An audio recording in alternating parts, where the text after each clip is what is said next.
Marcos, aside you not being loved by the people, all you have is the government's resources and your term.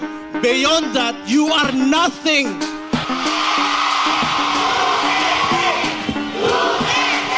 TDS, rise up and let the world feel your power. At seryoso din pala, no ha? Senadora Loren Legarda at Congresswoman Lian Libiste. Nelson, ito naman po ang kasong kinakaharap nila, may kinalaman doon sa Solar Philippines. Ano ba ito? 10 billion. Ha? Ginamit niya yung kanyang posisyon para makakuha ng prangkisa yung anak niya. Masusin namin pinag-aralan to kasi this is a very novel case. Hindi ito basta-bastang maiisip na dapat gawin. Pero pag pinag-aralan mo yung nangyari sa ating energy sector sa Pilipinas, talaga nag-suffer tayo sa ginawa nila. Kasi nga, nung buong mundo ay nagsosolar na, ang China at ang lahat ng buong mundo ay nagsosolar na, dito, kinuha nila yung exclusivity na solar. At saka may mga project talagang hindi matuloy-tuloy at hindi ma-on-stream, hindi ma... A sounding rocket launch test is slated. Yes, we are going to launch a rocket into space.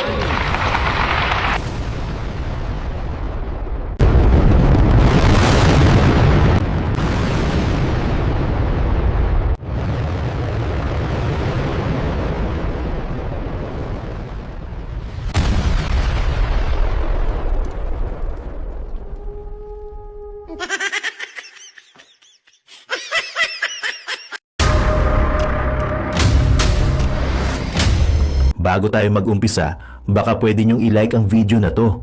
Malaking bagay ang like sa aming mga content creators. Maraming salamat po.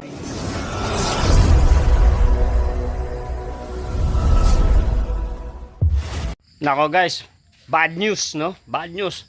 Si Senator Loren Legarda, nako, kakasuhan na.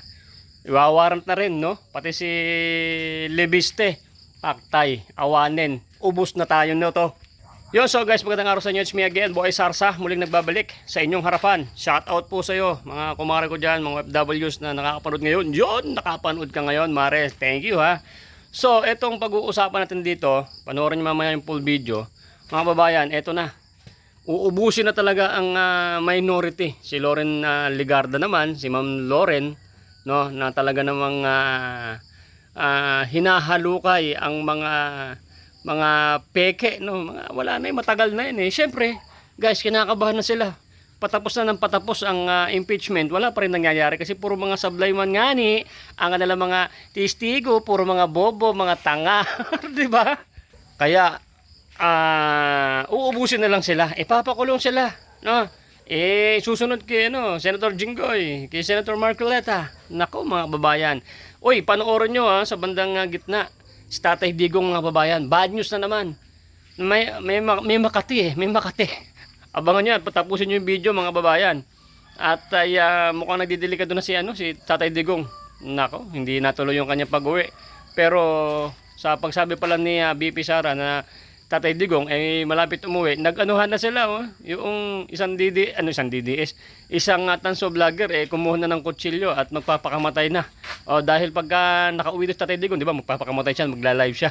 Aabangan namin 'yan. Wait ka lang sa mga tansong bakla, no? Yung mga tanso kasi diyan, mga bakla yung kanilang mga vlogger, dami, mga kalbo, pangit, puro pangit ang kanilang mga kinuhang mga defense team ni Bongbong Marcos, di ba?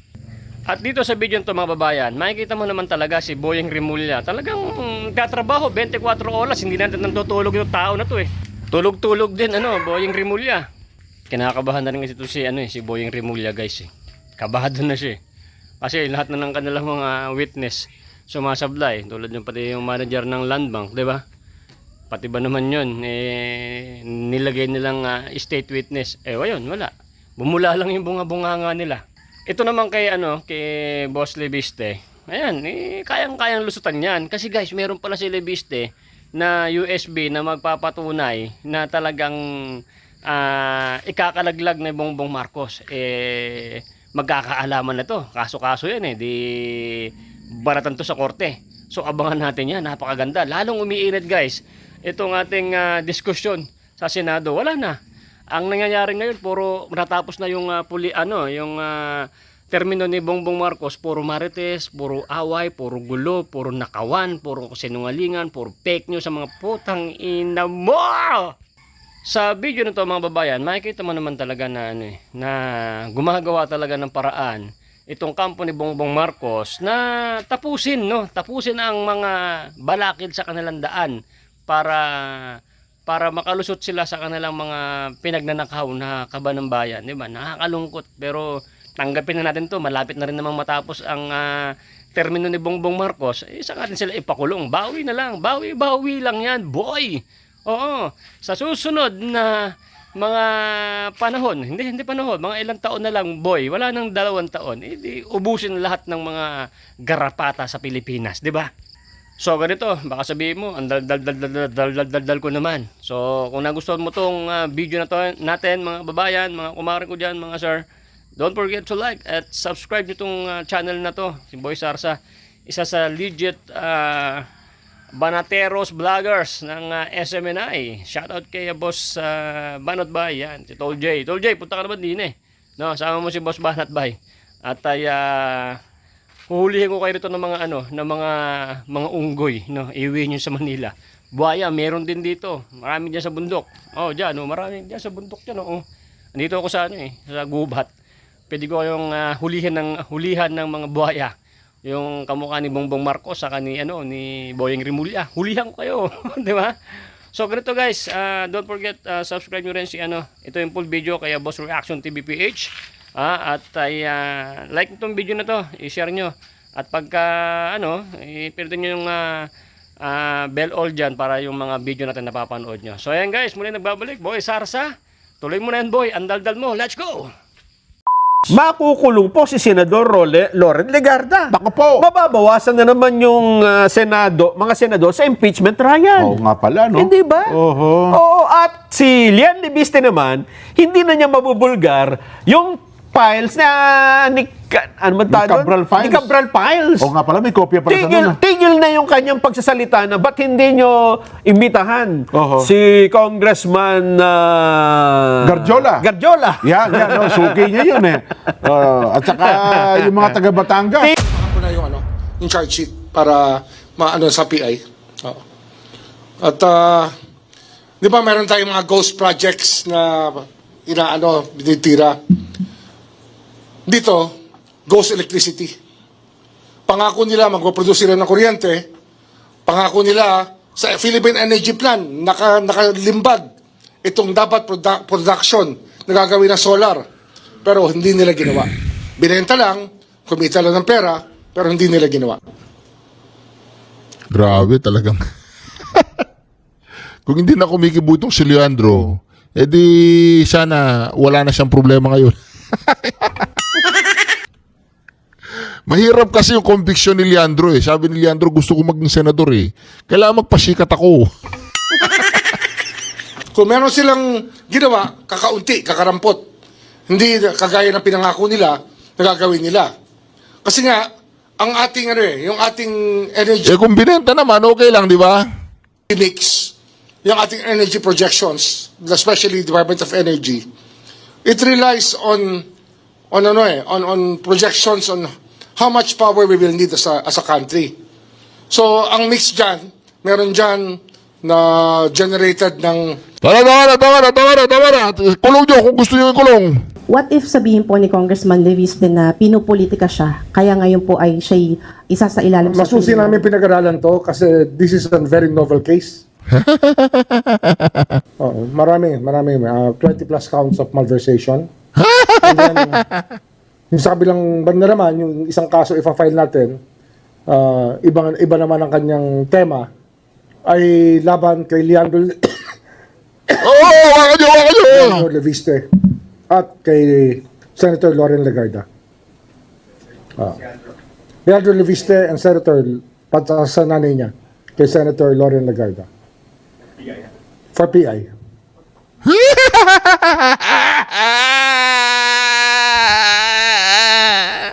Bako Nakukulong si Leandro tsaka si Loren. Yung Plunder, kaso, contractor yon. Yung Tayo ay gusto natin transparency Opo. and accountability. Kaya nga meron tayong impeachment kay Yes. VP Sara. At Opo. pinabubukas natin yung mga salin, yung mga bank deposits, di ba? Opo. Eh bakit hindi tayo lahat? Oh, di ba? Oo. Di ba? Dapat walang Tama lulusot. naman, oh. Oo, tama. Tama yan, sir. Kasi sabi nila, bakit si VP lang? Oo, selective talaga. Alright, reaction. TVPH nagbabalik. Reaction. Napakaganda po ng pag-uusapan natin ngayon mga ka-reaction. Naku po, ang ICC daw ay hindi papatulan si VP Sara nung sinabi po niya na ang ICC ay tuta ni Bongbong Bangag at ni Trililing. Hindi raw po papatulan niya ng ICC. Pero alam mo yan, ICC ay nasa critical na kondisyon ka na. Ikaw ay nasa ICU. Hindi po si Impacta Claire Castro, hindi po yung ICC na yon. Ang sinasabi nating ICC dito, yung ICC na tuta at sunod-sunuran ni Boy Bangag at ni Boy Trililing. Ito mga kareaksyon, tutuloy po natin yan ha.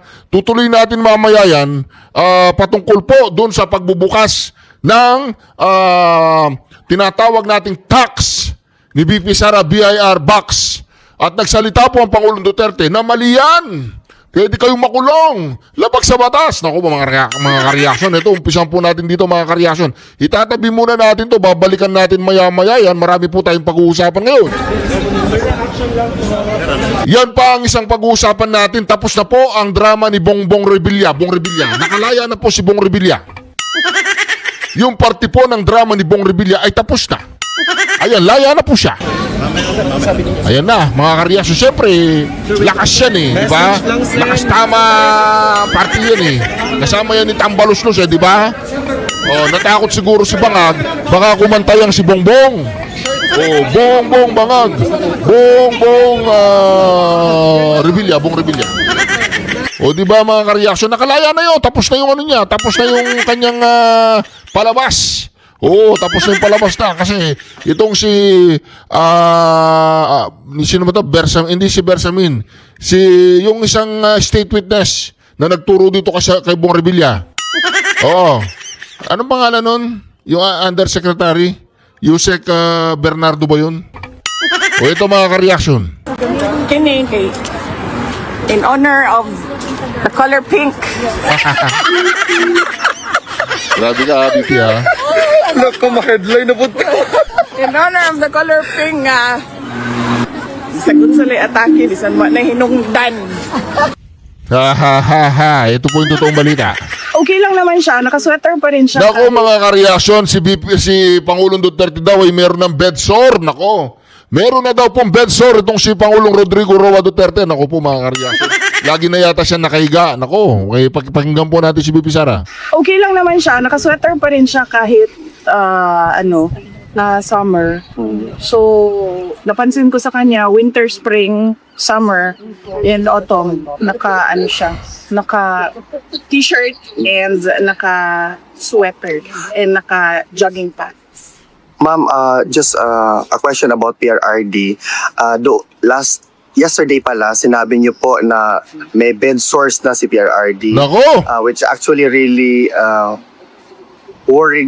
worries a lot of Filipino supporters ni PRRD, ma'am ba? Yes. Is that something that is serious for us to consider, or kasi marami pong mga matatanda particularly ang nag-worry kay PRRD, ma'am, sa status niya sa loob? Yes. Okay. Chinek ko siya kanina, chinek ko yung likod niya, nauga na, natuyo na yung mga bilog-bilog na pula noong kondating ko. Sobrang pula nila at para silang pimple looking, natuyo na siya. At nagpapasalamat kami kasi inaksyonan kaagad nung detention unit.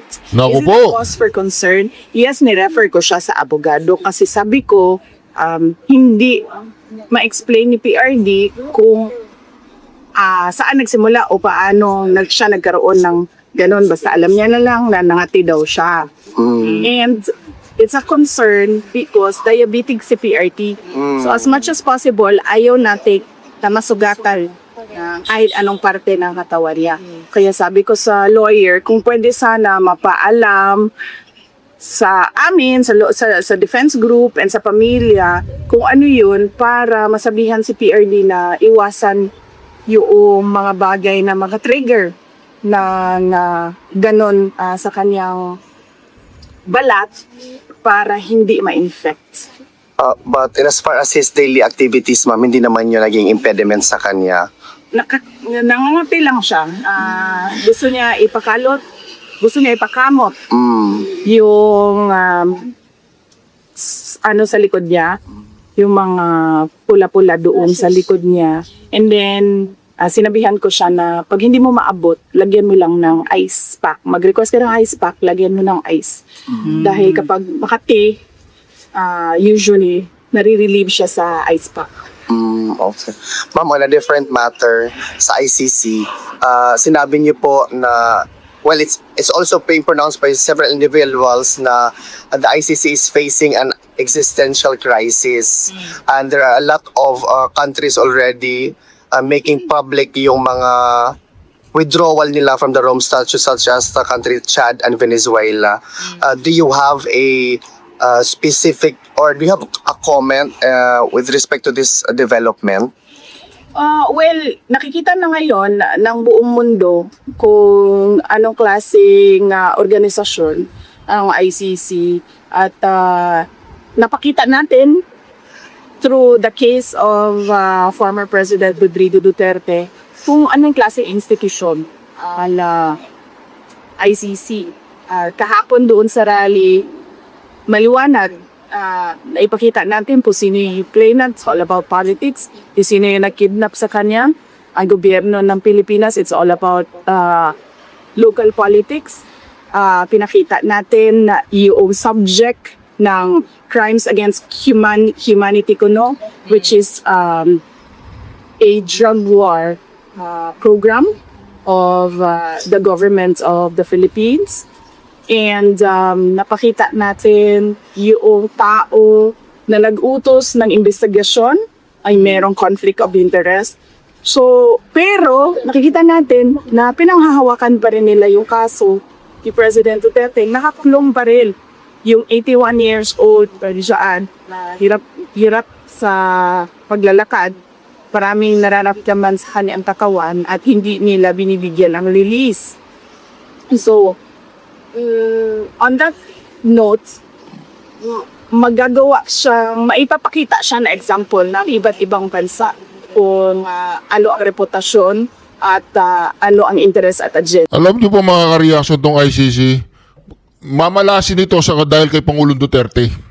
Paniwala po kayo hintayin po ninyo yung video ni Atty. Topacio, re-reactionan po natin yan. Tapos meron din tayong video kay Ombudsman. Dahil itong si Lebiste, yung mag-ina, si Leandro Lebiste at si Loren Legarda ay ikukulong. Plunder siyempre. Hindi po available yun. So ibig sabihin mga ka-reaction, kukulong lahat sila. Si Robin Padilla, lahat sila kukulong lahat. Ng ICC. Kukulong po sila lahat mga ka-reaction. Huwag po kayong magalala. Pinag-usapan na at meron ng panukala. Ito pala, yung sinasabi ni Bongbong Marcos na tatanggalin yung tinatawag nilang system loss ba yun? Oh, yun. Pasado na pala yun kay Senador Rodante Marcoleta. Talagang ito si Bongbong Marcos, mapang-angkin to Mapangagaw ng credit Lahat na lang ninanakaw ng sindikatong gobyerno Pati ba naman panukala ni Senador Marcoleta, ninanakaw pa rin? Na at meron ng panukala para paano tatanggalin. Alam mo ba kung kailan nangyari yan? Kailan na panukala at kailan nangyari yan? Nung Abril. This year? April, May, June, July. 3 months bago mag-SONA, napag-usapan na yan. Gusto mo mapanood yung pag-uusap? Sige nga. Ang system loss naman, meron din po akong panukalang batas dyan. Kasi po yung dalawa pong bahagi yung system laws, isang non-technical at saka yung technical. Sa technical, pwede na natin silang pagbigyan. Talagang kasama po kasi sa sa negosyo. Although sa akin po, ipapalagay ko yung ipapalagay kong business risk yun Pero pwede ko nang pagbigyan Pero yung pong yung non-technical, yun maliwanag po na dapat ay hindi ipinapasa sa consumers So, doon sa aking panukalang batas, kaugnay po yun doon sa sinabi ng Korte Suprema. Huwag mong ipapasa sa consumer ang mga gastusin na hindi ng isang distribution utility na hindi naman nakapagbigay ng benepisyo sa kanya. Maliwanag na maliwanag. Yung non-technical po Katulad po halimbawa, nasira yung metro. Non-technical po yun. Ayan. Oo. Si Attorney Francis Wanyon. Oo, saan yan? Sa ERC. Saan chairman nga ng ERC? Ay, yung gusto mong mangyari ngayon, naganap na. Hindi naman ang nagpanukala niyan. Si Senator Marcoleta. Si Senador Marcoleta pala. Nako po. Grabe.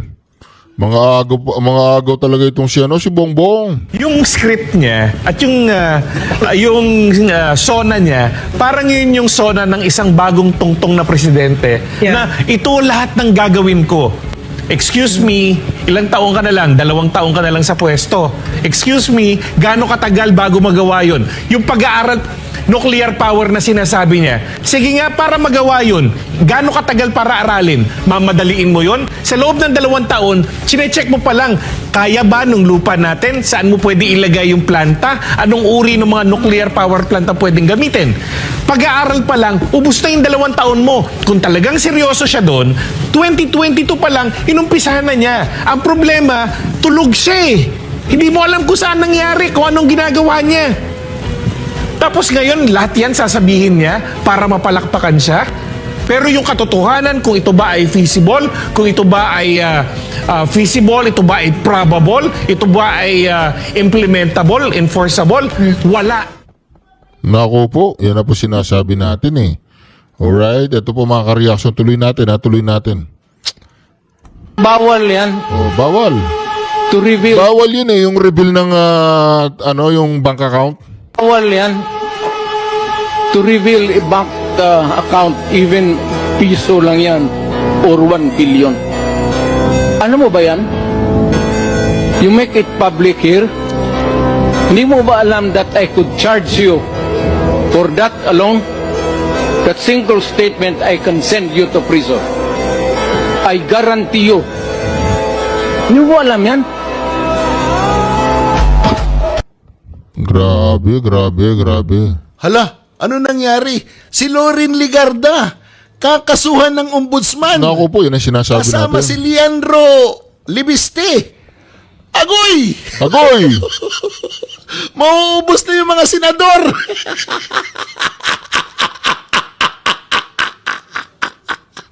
Kikirang buhay to. Ha? Natatawa ko pero tingnan nyo kalokohan na talaga no? Si Romualdez wala pa rin.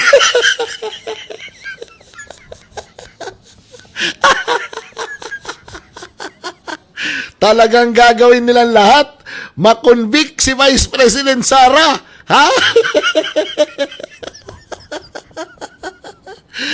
Pambirang patis. Grabe. King Queen na ang Pilipinas.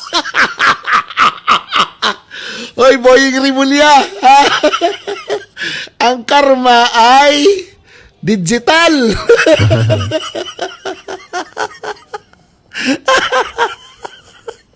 Ano nangyari? Ang kakapal na ng mukha. Ang kapal na ng mukha ng gobyerno natin, no? Ang ginagawa nila, ayaw mo sumunod, kakasuhan ka namin. Ganun na. Yung mga vlogger ngayon nila, yun na yung ginagawa. Makukonvict si Sara. Bakit makukonvict? Kasi kakasuhan si Villar, kakasuhan si Bongo, kakasuhan... Yun ang kanilang mga sinasabi, kaya makukonvict si Sara. Wala nang mga konsensya. Anyari!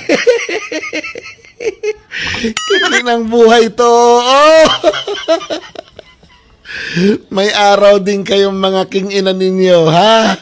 Basta, abangan nyo yung mga balitang yan. Yan ang pangunahing balita sa oras na ito.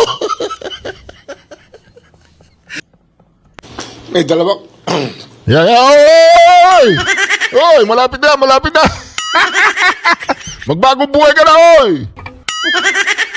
Bahala ka! Sa bagay masamang damo. Oo, di ba masamang damo yan eh? Oo, di ba yung anak niya, mahilig sa masamang damo ba? Tanong lang. May dalawang kaso muli. O, dalawang set ng cases. Ano? File ang opisina for preliminary investigation. Ako?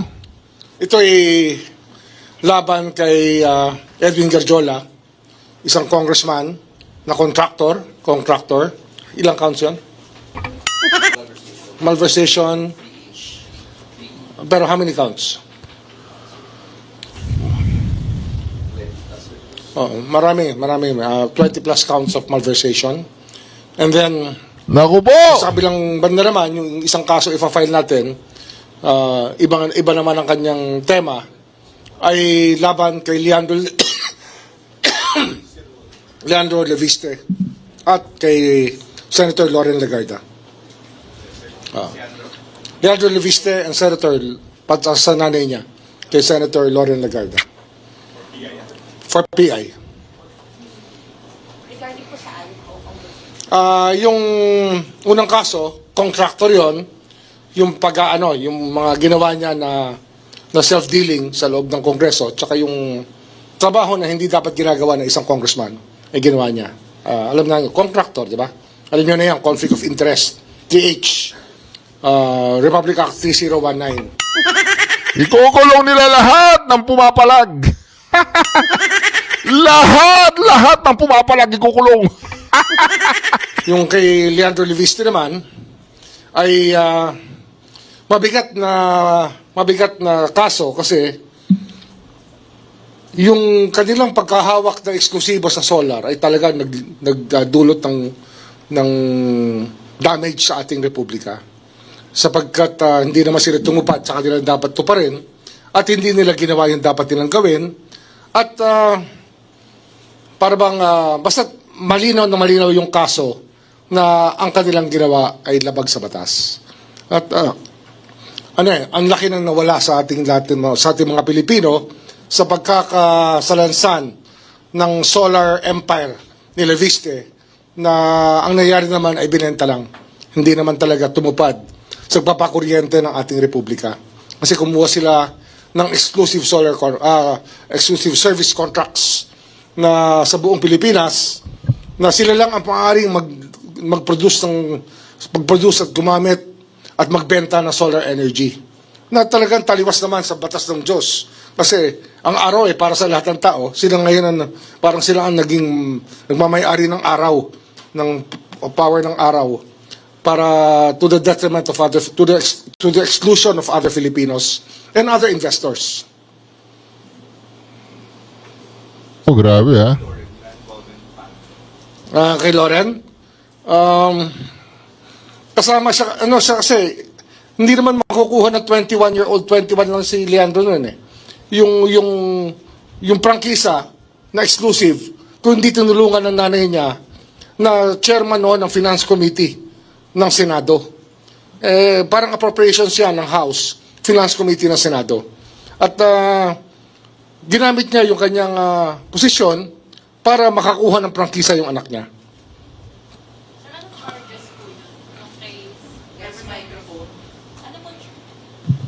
Evan Alvarez po, UNTV. Ano pong charges yung PPI po kay Senator Loren and Representative Leandro? Plunder. Tapos sa 3019, 3H, 3I, ano pa? 3E. Conflict of interest is one of them. Ombudsman, good afternoon po. Isa Umali from DZWB. What if sabihin po ni Congressman Leviste na pinupolitika siya, kaya ngayon po ay siya isa sa ilalim sa... Masusi namin pinag-aralan to kasi this is a very novel case. Hindi ito basta-bastang maiisip na Grabe ba mga ka-reaction? dapat gawin. Ikukulong talaga lahat ng mga pumapalag. Huwag kang papalag, hindi ka makukulong. Katulad ni Joel Villanueva, di ba? Si Chis Escudero. Pumapalag nung binalatan, tumiklop. Pero pag pinag-aralan mo yung nangyari sa ating energy sector sa Pilipinas, talagang nag-suffer tayo sa ginawa nila. Kasi nga, nung buong mundo ay nagsosolar na, ang China at ang lahat ng buong mundo ay nagsosolar na, dito, kinuha nila yung exclusivity na solar. At saka may mga project talagang hindi matuloy-tuloy at hindi ma-on-stream, hindi magamit dahil pinipigilan sila ng Department of Energy dahil mayroong exclusive contract. Nangyari yan sa lalawigan ng Cavite. Nagkaroon kami ng isang 80-hectare solar field. 40 to 80 hectares sa loob ng EPSA na hindi nabigay ng feed-in tariff na fit dahil may exclusive na ang itong exclusive franchise na dapat dumaan ka sa kanila para makagamit ka ng solar. Sipin nyo yun, para makagamit ka ng araw, magpapaalam ka sa kanila. Grabe na yan. Oy, Bojan! Timeline for the filing of cases po. Thank you. Ito na. Napirmahan ko na yung information. yung 4PI, nandito yung information, sorry. Uy, hindi na breaking news. Napahiya kayo. Sara Duterte doon nagpapatay. Mga DDS doon nagpapatay. 8 million na utang pala ang nagpapatay. Mga animal kayo. Ang dami niyong kwento. Ha? Kaya ayoko mag-comment doon pa man dahil inihintay ko talaga yung official pronouncement ng PNP para doon ako magsimula ng aking komentaryo. Kasi doon pa lang sa paglabas ng balita at na-vlog ko naman ito, yung tanong ko doon bakit lumipat? 'Di ba? Kasi bagong lipat lang sila eh. Bakit lumipat? 1.5 month pa lang eh. Bakit lumipat? So there must have been a reason, 'di ba? Kung bakit lumipat at pwedeng tingnan para masimulan ang investigasyon. But as of now, tingin ko sa forensic ng cellphone, 'di ba? Doon nakuha yung impormasyon tungkol diyan sa mga utang-utang. Probably sinisingil na tapos ayaw magbayad. Ganon siguro nangyari. Pero never sa politika, never sa kanyang pangiinis. Kasi kami, kahit naman kami inisin nyo ng inisin, sabihan nyo kami ng masasama, we don't get mad. We get even. Natural lang yan eh. Naging bata din kami, ha? Pag tinukso ka, tuksoin mo rin. Pag winalang hiya ka, walang hiyain mo rin. Onto others lang yan eh. Pero hindi aabot doon sa, di ba, magagalit kami doon sa mga ginagawa niya. And, di ba, ipapapatay ng mga DDS, ipapapatay nila Sara Duterte dahil kung ano-ano sinasabi niya. Hindi aabot sa ganon. There are reasons na, ito, based on experience, meron talaga mga tao na pag yung pagkain sa lamesa na yung nagagalaw, talagang sobra na yung galit nila doon. Meaning, pagkambuhayan na, hanap buhay na ang ginalaw, doon nagagalit na sila. Pero yung mga bagay na they don't care. Wala lang yun.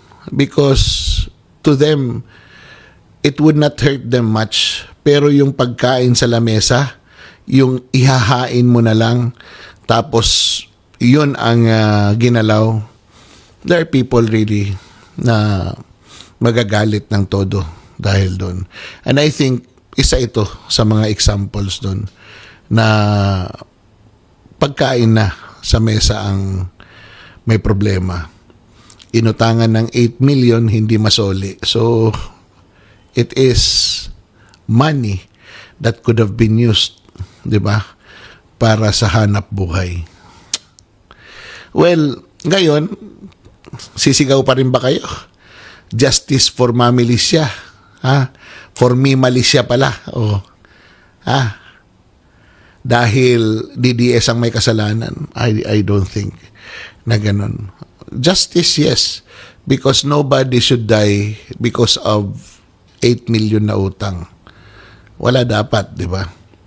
Wala rin dapat na mamatay dahil sa pag-express ng kanyang opinion. Di ba? Yung pangbabastos, yung mga below the belt na ng mga banat, well, karma na lang. Karma na lang ang bahala. At syempre, digital na yung karma. Nasa ano na rin eh. Pag malakas yung internet, malakas yung karma eh. Grabe, no? Kaya ako, sinasabi ko, itong mga sinungaling, mga inventor, at mga walang hiyang mga animal na mga vlogger ng kabila, aba, isipin nyo muna bago kayo magsalita. Ngayon, magsusorry ba kayo? Ha? Hindi. Kakapalan lang ninyo yung inyong muka. Bakit? Kasi doon, sa inilabas ninyo, it was sensational. And because it was sensationalized, syempre, mataas yung views ninyo. Di ba? Pwede naman tayo magkaroon ng views na mataas sa pamamagitan ng maganda lang na discourse o diskurso dito sa social media. Di ba? Di naman kailangan mambastos, mangalan ng mga kung ano-ano. Di ba? Pwede naman tayo maging disente. Di ba? Kaya ang advice ko, next time, pero hindi naman makikinig yung mga yan. Sa mga kasama ko na lang, be careful tayo. Di ba? Let us process information as if meron tayong responsibility sa mga viewers natin. Di ba? Kasi pinaniniwalaan tayo eh. So, kung pinaniniwalaan tayo, we should be discussing accurate facts. And if we give our opinion, nakadikit dapat yun sa katotohanan. Okay? Yahoo! Tayo ay gusto natin Ito na po mga reaksyon! and accountability. Yun! Kaya nga meron tayong impeachment. Tama! Yes. Kay VP Sara. Ako po. Kinabubukas natin yung mga SALN, Nako. yung mga bank deposits, di ba? Opo. Eh bakit hindi tayo lahat? Oh, di ba? Oo, di ba? Dapat walang lulusot. Tama naman, oh. Oo, tama. Tama Tama. yan, sir. Kasi sabi nila, bakit si VP lang? Oo, selective talaga. Kasi Tama, sabi tama. niya, kaya siya ay bumoto upang ma-impeach si VP Sara Duterte ay dapat transparent ang lahat. Transparent ang lahat. Hindi yes. lang si VP. Hindi lang kung sino-sino dyan. Dapat lahat Oo. sila. Ayan. Kasi bakit nga naman isa lang? Bakit Ayan. selective? Ay, kayong nag-umpisa, di lahat na kayo. O sasabi nila, mag-waive na tayo ng bank secrecy. Tama. Ilabas na natin lahat ng mga sali natin. Kasi tinatago eh. Opo. Try mo, pumunta ka sa Secretary General ng Congress at humingi ka ng kopya ng SALN ng kahit sinong kongresista. Oo. May magbibigay ba? Wala. Oo. Bakit? Ayaw nyo Sasabihin magbigay. ng Secretary General, Malaysia and Pakistan. Alam mo yung Malaysia and Pakistan? Paki ko sa kanila. Malay ko at pakialam ko. Yan. Ay, grabe. Aray So ko. eto, Sakit alam niyo yan. pinanawagan na ito noon eh. Opo. Ni CJ Corona nung siya ay ini-impeach doon sa trial niya. Hinamon niya ang lahat ng nanoroon ng mga senador at ng mga public officials. O ito, may waiver ako rito. O ito, pipirmahan ko. Yan, pirmado na. O, lahat tayo, pumirma. Dinistribute niya. Pinirmahan ba? Walang Nila? pumirma. Oh, daya nyo naman. Siya lang ang pumirma. Ay, di malabo. Malabo. sila. Ang tawag doon Malabo. ay KMU. Kamoteng may ulalo! Oh, grabe kayo, ha? Pero alam mo, attorney, pag ganyan na nangyayari sa bansa natin, nakakatulog pa ba sila? Abay siguro. Ay, parang ano? Walang parang... eyebags eh. Ay, Ano yung pa-facelift? Ay, grabe. Maawa naman po kayo, guys. Ang laki na ng utang natin, ha? Grabe na. Hindi na maganda to. O, di ba, ito nga pinag-uusapan natin bago matapos bago mag-umpisa yung programa. Opo, nakakatakot na. Dumagdag ng 500 billion. Opo. Pagkatapos ibibida mo yung 800 million. 800 Opo. million na naibalik. Medyo questionable pa yung Opo. basis. Ang dumagdag, 500 billion agad. Ayan. Dahil nga gagawa ng rocket ship eh. Dahil sa rocket ship. Paano po yung iba nating utang? Ang laki na. Sino bang matalino nag-isip ng rocket ship? Alam mo, may duda ko. Palagay ko si Larry Gadon. Puro racket ang nasa isip? Ganun ba yung ibig sabihin mo? Ay, ewan ko, Hindi ha? sa ganon. Ay, Hindi sa ganon. Kasi, di ba, Daw ng Presidential mga Advisor netizen. on Poverty Alleviation. Sa wala naman netizen yata yan. na ipayo. Oo. Di ba ngayon naghihirap parami. Ang sinasabing mahirap sila. Anong ginagawa ng Presidential Advisor on Poverty Alleviation? Wale! Ayan. Ay, happy 1,000 live viewers! Ayan. Maraming salamat po sa inyo and happy Friday! Yes! Happy weekend! Happy payday! Day! Wow, talaga. Oo, di ba? Sa kabila nitong pataas na utang. Opo. Yun ang At nakakatakot. palalang ekonomiya, anong ginagawa? Ninyo! Tinutulig sa yung mga kalaban sa politika. Yan. Si Alan Peter ang pinupuli. Ano Tsaka ba naman yan? si Senator Pia Cayetano. Etong sinasabing Southeast Asian Games. Bakit si Alan Peter?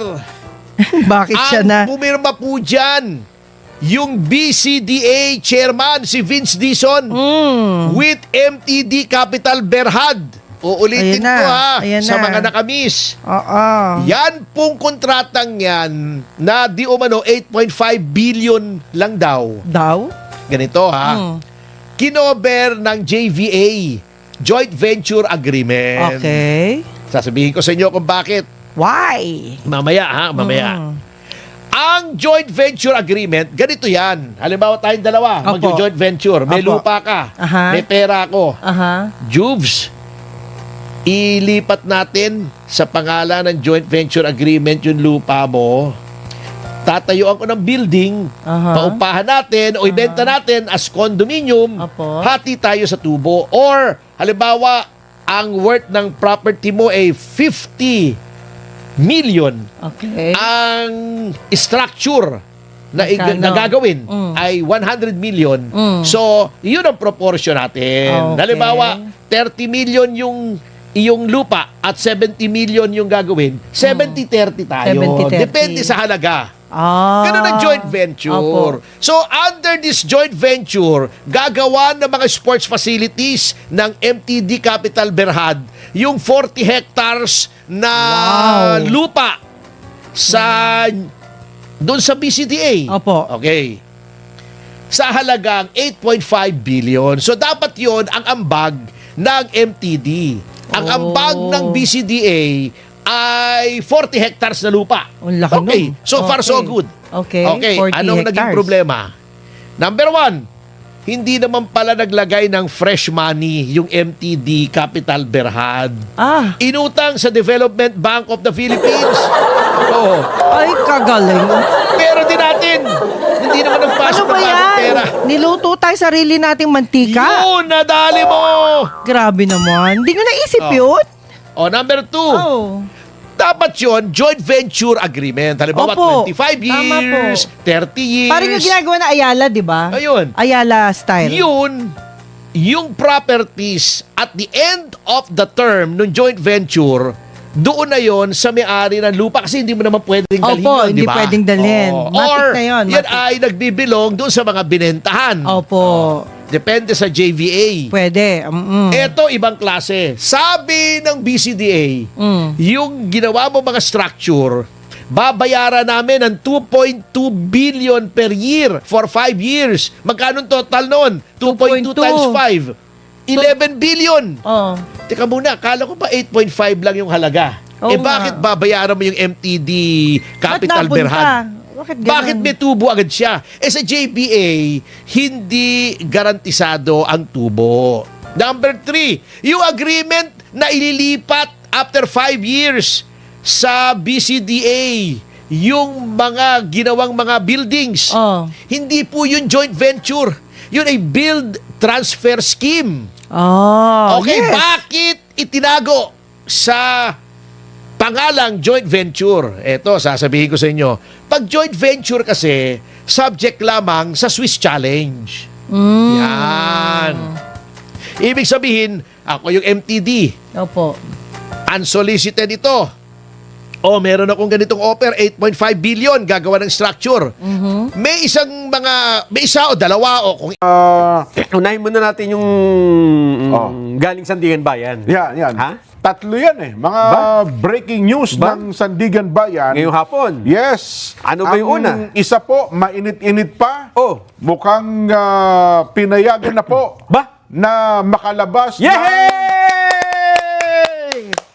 Ay, nako. Yun yung mga supporter, ano ha? Yan po, ang breaking news natin. Senador Marcoleta yan. Makalabas? How we wish. Hindi pa ba? Hindi po pa? eh. Naku naman. Hindi po Senador Marcoleta, kundi former Senator Bong Revilla. Pinayagan siyang maglagak ng piyansa. Yes. Ayun. Ang latest natin, nag-file na ng naglagak ng piyansa eh. Malaki-laki din 1 milyon din ang ata mahigit. Oo, 1 milyon. Oo. Ayan. Anong tawag ito? Ito ho'y naharap din po siya sa kasong plunder. Yeah. Ano ha? Senador Bong Revilla. Pero hiwalay yan no? Na kaso. Oo. Ano din? 3rd Division ha? Parehas ng division ni Senador Marcoleta. Lahat-lahat doon dinadala eh. Hindi, nag-raffle yan eh. Parang doon bumabagsak ata kay kung totoong rap. Pero ako naman naniniwala Bakit lahat nandun di ba? Kasi yung iba nung niraffle, nakapanalong rep eh. Dapat yan.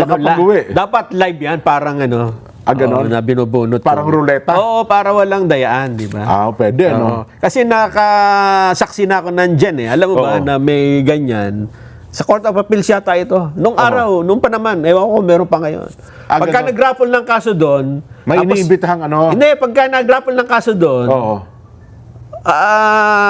napunta sa isang division, mag-i-inhibit.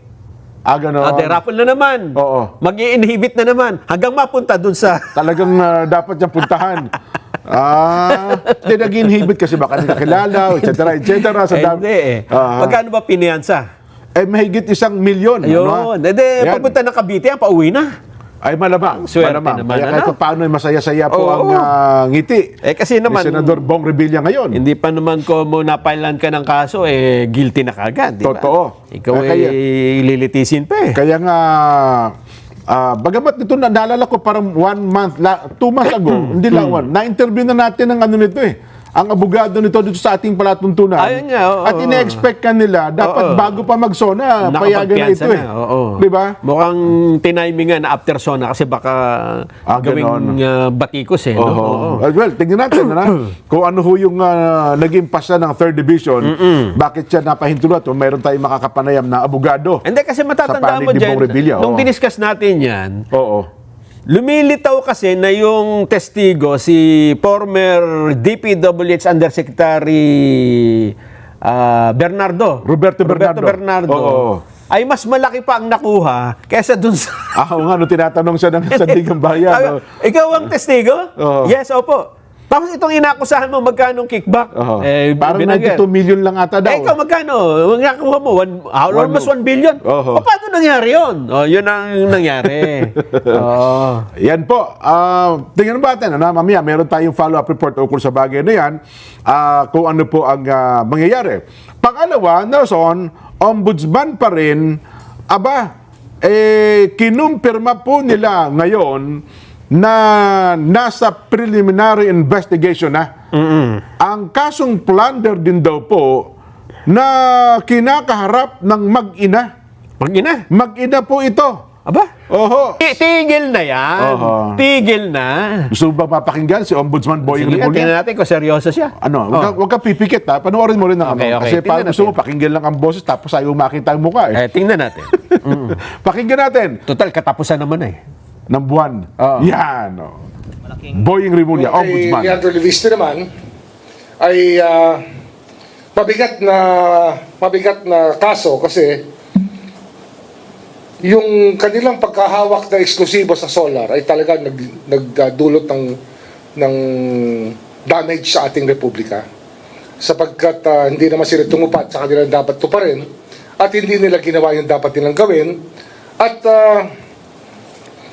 ang laki nang nawala sa ating mga Pilipino sa pagkakasalansan ng solar empire ni Leviste kay Loren. Kasama siya, siya kasi hindi naman makukuha ng 21-year-old, 21 lang si Leandro nun eh. Yung prangkisa na exclusive, kung hindi tinulungan ng nanay niya na chairman noon ng Finance Committee ng Senado. Parang appropriations yan ng House, Finance Committee ng Senado. At ginamit niya yung kanyang posisyon para makakuha ng prangkisa yung anak niya. Masusi namin pinag-aralan to kasi this is a very novel case. Hindi ito basta-bastang maiisip na dapat gawin. Pero pag pinag-aralan mo yung nangyari sa ating energy sector sa Pilipinas, talaga nag-suffer tayo sa ginawa nila. Kasi nga, nung buong mundo ay nagsosolar na, ang China at ang lahat ng buong mundo ay nagsosolar na, dito, kinuha nila yung exclusivity na solar. At saka may mga project talagang hindi matuloy-tuloy at hindi ma-on-stream, hindi magamit dahil pinipigilan sila ng Department of Energy dahil merong exclusive contract. Nangyari yan sa lalawigan ng Cavite. Nagkaroon kami ng isang 80-hectare solar field. 40 to 80 hectares sa loob ng EPSA na hindi nabigyan ng feed-in tariff na fit dahil may exclusive na ang itong exclusive franchise na dapat dumaan ka sa kanila para makagamit ka ng solar. Sipin nyo yun, para makagamit ka ng araw, magpapaalam ka sa kanila. Di ba meron tayong mga ghost projects na dinitira. Dito, ghost electricity. Ama naming Diyos na makapangyarihan sa lahat, salamat po sa iyong pagmamahal na hindi nagmamaliw. Sa gitna ng kaguluhan sa aming bansa, turuan niyo po kaming magtiwala sa iyong hustisya at hindi sa hustisya ng tao. Linisin niyo po ang aming mga puso at ituro niyo po ang tamang daan ng katotohanan at pag-ibig. Tulungan niyo po kaming maging ilaw sa gitna ng dilim at ipakita sa mundo na may pag-asa pa sa pangalan ng aming Panginoon Hesus. Salamat po sa pag-ibig po ninyo at salamat sa pagdinig ng aming mga panalangin at iligtas niyo po kami. Sa pangalawa po niyong pagparito at patawarin po kami sa lahat ng aming mga pagkukulang at pagkakasala sapagkat ito po ang aming samutiling sa matamis na pangalan ng aming Panginoon Hesus. Amen. Sa lumang silid, mag-isa kang tahimik. Walang kamera, palakpak ay wala na. Ngunit sa bawat pader ng bayang iniwan mo, may pangalan mong di na mabubura.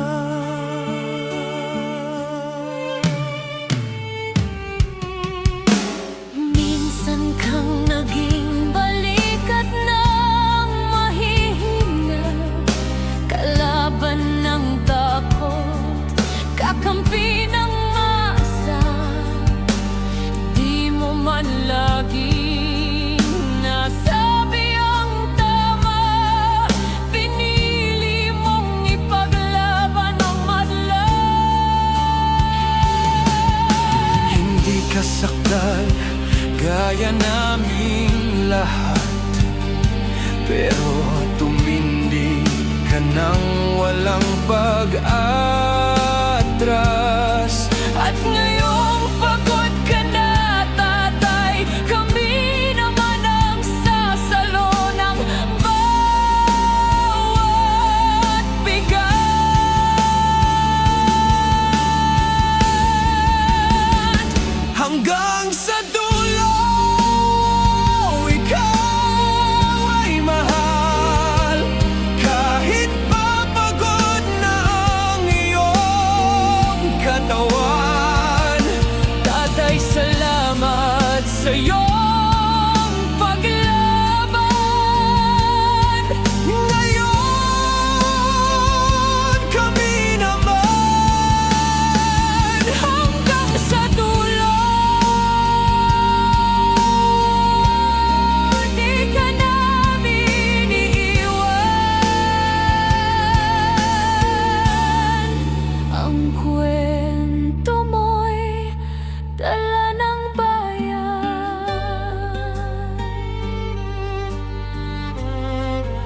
Sa mga batikos, wala nang tugon, wala nang galit, pero sa mata ng mga maralita, naroon pa rin ang tapat mong alaala. Marami mang di nakaintindi, marami pa rin ang di nakakalimot. At ngayong wala ka ng kapangyarihan, tatay, Ang magtatanggol sa'yo ay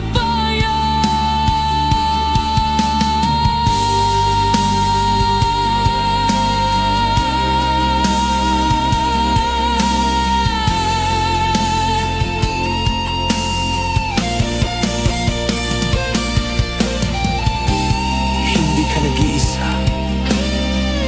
Kahit ngayon.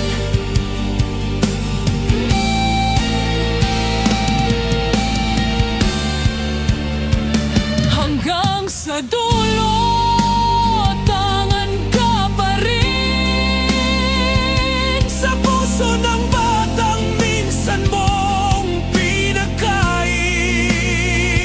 Hanggang sa dulo, di ka nag-iisa.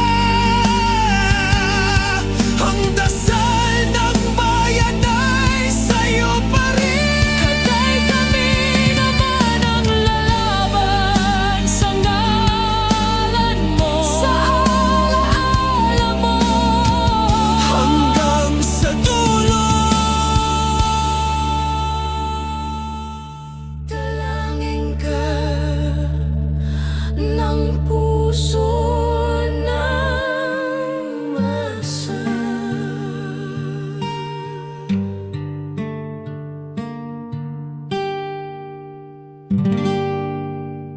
At yun na nga mga kababayan, ano na ang masasabi mo? Kung mayroon kayong hinaing at komento patungkol sa balitang ito, please comment down below. Pag-uusapan natin yan sa comment section. At kung nagustuhan nyo ang video, ay huwag kalimutang mag-like at i-share na din para mas marami pang makaalam at umabot ito sa marami sa ating mga kababayan. Maraming salamat po. Mabuti pa ang sardinas, may label. Eh tayo, wala. Nay, ito na yung bayad ko sa isa, ano? O, kunin mo yung isa. Isa muna, iyan, no? Tapos, isa pa, di ba? 4 dapat na sardinas, eh. O, yan. 3 na. Pang-4 na sardinas. O, okay na.